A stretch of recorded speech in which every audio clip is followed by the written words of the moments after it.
Sebelum kita melakukan analisis, kita akan melanjutkan dengan mengenerate beban gempa. Kita sesuai dengan urutan di sini, generate beban gempa dengan cara kita mengklik ini, menu ini, atau mengklik juga menu earthquake di sini. Kita klik generate earthquake loads. Lalu kita akan klik basic data, kita masukkan panjang bangunan pada arah X dan panjang bangunan pada arah Y. 22 meter dan 12 meter.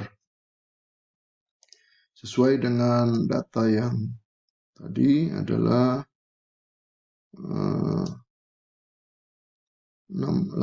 tambah 8, 16, 22 meter, dan lebarnya adalah 6 tambah 6, 12 meter. Lalu kita klik earthquake codes, kita pilih HSCE 716, SNI 1726 2019. Kita pilih seismic use groupnya residensial. Lalu kita pilih building type-nya adalah RC moment resisting frame karena bangunan beton. Lalu kita pilih Jakarta Pusat. Oke. Ini nilai yang bisa dirubah ya, SS S1-nya kita bisa rubah sesuai dengan peta yang diberikan. Ya, karena yang ditunjukkan dalam tabel adalah estimasi dari pembacaan peta secara manual. Juga bisa kita klik website dan kita bisa dapat angka yang lebih besar desimalnya. Jadi sudah didapat SS, S1, TL, dan PGA. Lalu kita klik kembali use Cmax untuk T lebih kecil dari 0,2 second dan use Cmin untuk T lebih besar dari Tmax. Lalu kita bisa matikan supaya terlihat kurvanya seperti ini. Ini nilai Tmax yang diestimasi. Lalu kita diberikan nilai rho-nya, kita bisa berikan nilai rho-nya. Lalu kita bisa klik structural system R. Kita pilih untuk sistem rangka pemikul momen khusus. C1 select juga C1 select, kita dapat nilai R8 dan omega 3 dengan nilai CD 5,5. Lalu kita klik compute, apply, lalu generate. Ya, compute, apply, generate. Nanti akan timbul di sini kurva yang tadi kita sudah generate dari earthquake code ini akan dipindahkan ke sini. Oh, satu lagi tadi untuk jenis tanah kita pilih soft soil. Jadi berubah lagi ya. Jadi kita klik soft soil, lalu kita klik kembali compute, apply, generate karena tadi sudah berubah jenis tanahnya. Oke. Sekarang kita sudah siap untuk melakukan analisis. Kita save terlebih dahulu. Lalu kita akan lakukan export data. Kita bisa tekan F4 untuk itu. Jadi F2 untuk save, F4 untuk export data. Kita klik export. Nah, di sini akan ada model advisor yang akan memeriksa model kita apakah ada masalah. Kalau tidak ada masalah, oke semua, kita bisa lanjut. Tapi kalau ada masalah, kita stop dulu, lalu kita betulkan dulu masalahnya. Nah, sekarang tidak ada masalah, jadi kita klik continue. Oke. Lalu kita lakukan analisis. Kita bisa klik ini, panah warna hijau. Lalu kita klik analisis. Selesai. Lalu kita akan melihat bidang momennya. Kita bisa klik momen diagram. Ini akan ditampilkan envelope dari momen dari setiap loading combination. Atau kalau kita mau lihat satu loading combination saja, kita bisa pilih loading combination yang mana untuk menampilkan momennya. Kalau loading combination 0 akan ditampilkan envelope-nya. Lalu kita bisa melihat di sini juga displacement-nya. Caranya adalah kita klik kanan, change view option. Kita bisa tampilkan show displacement di sini untuk arah Y global, jadi arah ke bawah. Ya, arah ke bawah dari plat. Kita bisa pilih show displacement untuk total loading combination atau total unvectored loading combination, atau hanya dead load saja atau left load saja. Jadi kita pilih total unvectored loading combination. Nah, di sini akan ditampilkan displacement daripada setiap titik hasil dari analisis yang telah kita lakukan. Lalu kita bisa melakukan desain kapasitas dengan cara kita klik desain, lalu kita klik concrete capacity design. Oke. Ini adalah menu untuk memasukkan parameter kapasitas, desain kapasitas. Kita klik set reduction factor. Lalu kita masukkan konstannya. Ini yang harus kita hitung secara manual sesuai dengan bentang kolom. Oke. Lalu kita klik oke. Nah, faktor yang lain sudah default, jadi tidak kita rubah kecuali kalau kita mau menggunakan code yang lain. Lalu kita klik oke.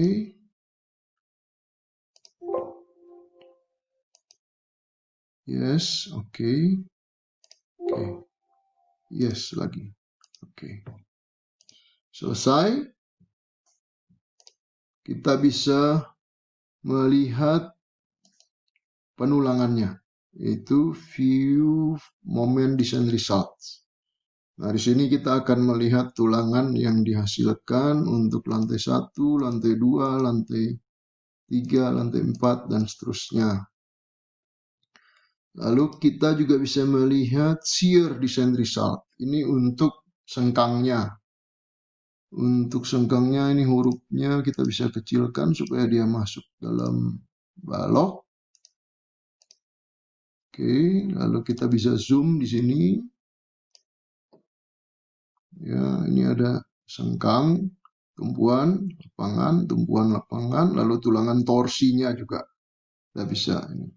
Nah, di sini kita lihat untuk kolom ada 4L, artinya 4 kaki sengkang, berarti ada sengkang yang keliling, lalu ada 2 kaki di tengah. Diameter 10, jarak 12,8 misalnya. Lalu ini adalah sengkang yang diperlukan dari perhitungan gaya-gaya. Tetapi sewaktu pemasangan kita harus perhatikan juga jarak sengkang maksimum yang dipersyaratkan dalam code. Jadi biasanya di dalam kolom dipakai diameter 10, jarak 100. Dan di lapangan 150 mili kita pasang. Nah, kita bisa juga melihat kedua-duanya. Jadi momen dan geser. Jadi view final design results. Nah, akan ditampilkan selain tulangan lentur juga tulangan sengkang. Nah, ini bisa diekspor ke AutoCAD. Ekspor drawing ke AutoCAD untuk disimpan di dalam gambar AutoCAD. Selain penulangan balok dan kolom, kita juga bisa melihat penulangan lantainya. Caranya kita klik View Floor Slab Design. Akan ditampilkan, kita rubah hurufnya supaya lebih besar. Akan ditampilkan, ini ada nama balok yang menghalangi, kita matikan dulu nama baloknya. Jadi akan ditampilkan tulangan pelat,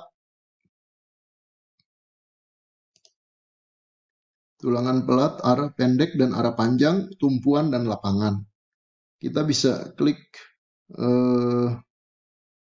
opsi-opsi supaya dia bisa tampil.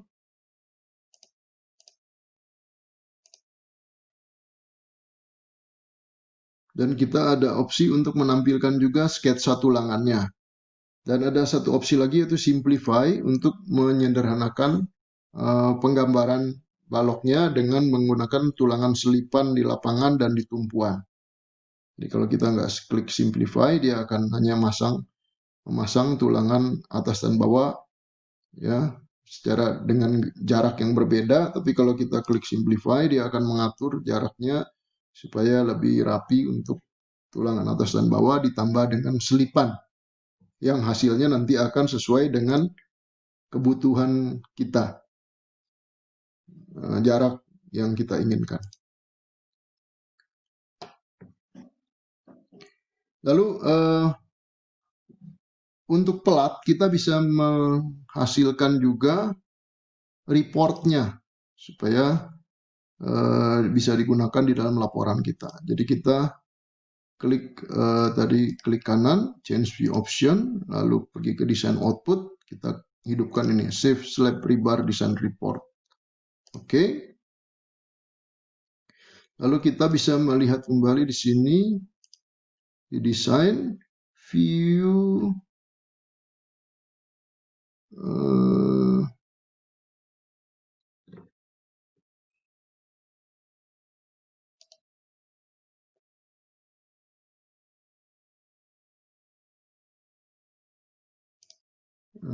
di report,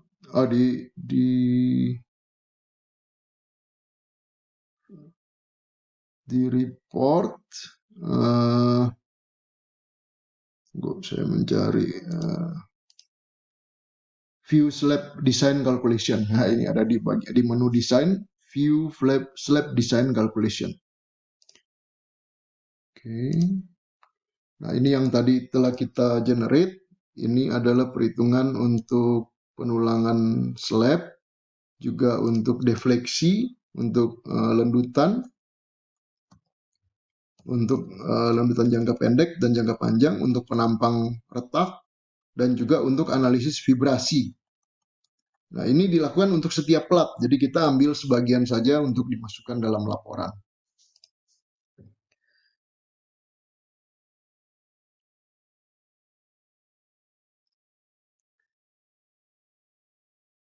Setelah itu kita bisa melakukan perhitungan untuk volume struktur atas.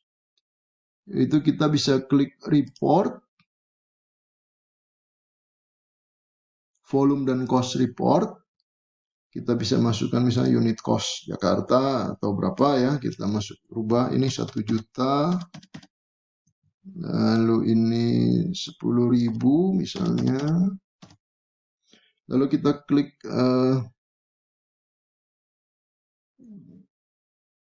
kita bisa pilih untuk penulangannya, kita bisa pilih misalnya dari aproksimasi, persentase, atau dari design result, individual value, atau dari design result yang dimana setiap jenis balok nanti diambil yang terbesar saja dari seluruh balok yang menggunakan jenis yang sama. Lalu kita klik compute. Nah, ini hasilnya akan keluar. Nah, kita dapati perlu biayanya adalah 676 juta dengan konkret volumenya 188 kubik dengan berat tulangan 29 ton dan luas formwork area 1765 meter persegi.